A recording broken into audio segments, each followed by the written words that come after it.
So I'd like to demonstrate for you how to make some of these loose collage papers by using sort of loose fluid strokes with your watercolor brush. And if you don't know how to do that, this is a chance for you to practice something new.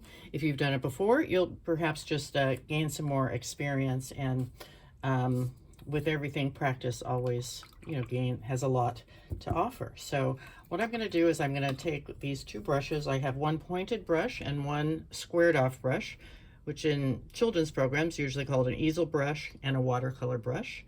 But they of course get very different line quality results. But what I'm going to do here, I'll start with a big easel brush.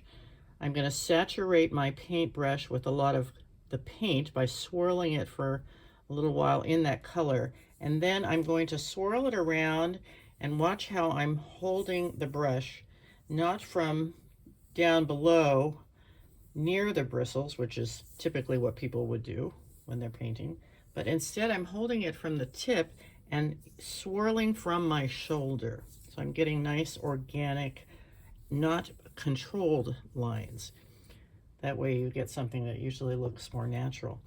And so now I'm going to switch brushes, go to this pointed one, and I'll switch colors. I'll do something that, will contrast as I'm building up kind of a visual field here. And so this is a smaller brush, so I can maybe make some tinier marks and just go any which way. You're basically doodling with paint. But again, the trick is to hold it at the tip and not even hold it very tight, kind of hold it loosely. And what you'll do when you start layering is get some interesting surprises happening and some blending of color and a really interesting looking piece of paper that you can collage with later. And so what you see here, in addition to the lines, is you see these little dots, the little splatters of paint.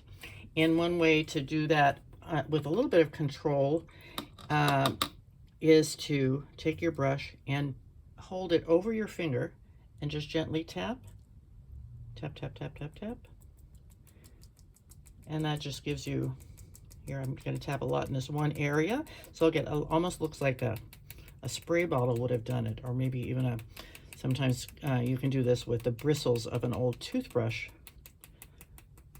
And so maybe I want some more larger dots, or maybe go back to my other paintbrush and just see what the difference is in your tools here. And then, oops, see, there I've got more of a line.